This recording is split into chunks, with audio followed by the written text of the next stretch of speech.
feu la promesse brisée partie 2. Les signes que Malik n'a pas voulu voir.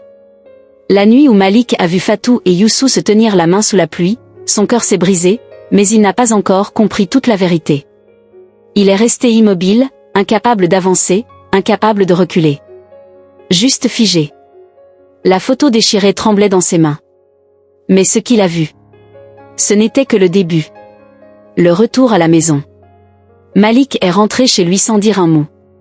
Il s'est enfermé dans sa chambre, les yeux rouges, les pensées en désordre. Il répétait. Non, pas elle. Pas Fatou, pas mon frère Youssou. Mais plus il pensait, plus les pièces du puzzle se connectaient. Les messages effacés. Les excuses étranges. Les appels tardifs. Les regards perdus. Les silences soudains. Le téléphone qui parle tout seul. Malik n'a pas dormi. À 5 heures du matin, épuisé, il a allumé son téléphone. Il a ouvert un ancien dossier photo. Il a remarqué un détail étrange. Plusieurs images où Fatou et Youssou étaient ensemble, mais prises par quelqu'un d'autre. Selfies, vidéos, messages vocaux. La dernière vidéo l'a détruit. La voix douce de Fatou disait. Je ne peux plus vivre caché. Youssou, il va finir par comprendre.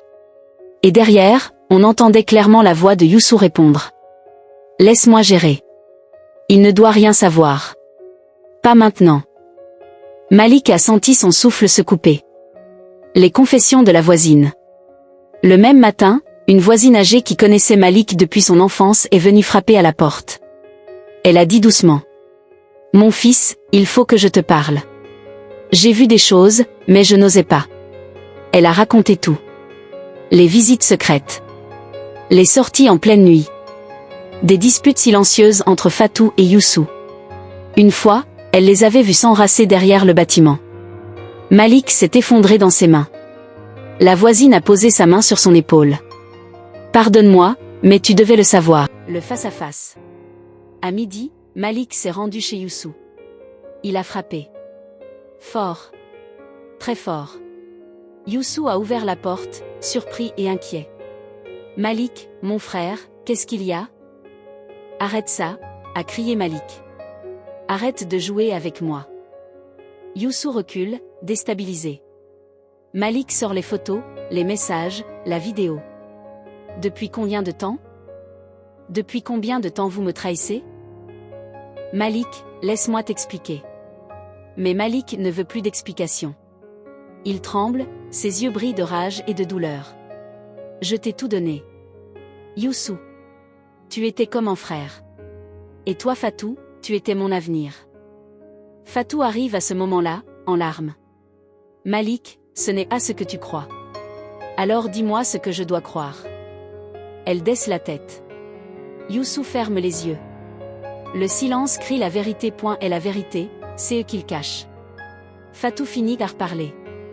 Je voulais t'attendre, Malik, mais la distance, la solitude, j'ai été faible. Mais Youssou l'interrompt. Non. La vérité, Malik, c'est que je l'aime depuis longtemps. Depuis avant que tu partes. Mais je me suis tue, parce que tu l'aimais aussi. Malik sent son cœur se déchirer une deuxième fois. Alors tout était un mensonge, depuis le début? Fatou secoue la tête. Non, je t'ai aimé. Mais, pas comme lui. Ces mots l'ont achevé. 6. Le départ. Malik rentre chez lui. Il prépare un sac. Il ne dit rien à personne. Il marche dans la rue, le soleil commence à se lever. Il laisse derrière lui la maison où il a grandi. L'amour qu'il pensait éternel. L'amitié qu'il croyait sincère. La vie qu'il voulait construire. Son visage est vide. Son âme, brisée. Fin de la partie 2, la chute du cœur. La dernière image. Malik debout devant la route. Le sac sur l'épaule.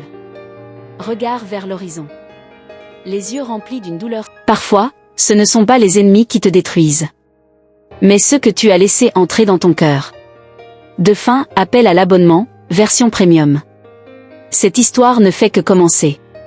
Si tu veux connaître la vérité, la suite arrive très vite. Alors abonne-toi maintenant, active la cloche. Et rejoins ceux qui ne veulent rien rater. La partie 3 sera la plus intense.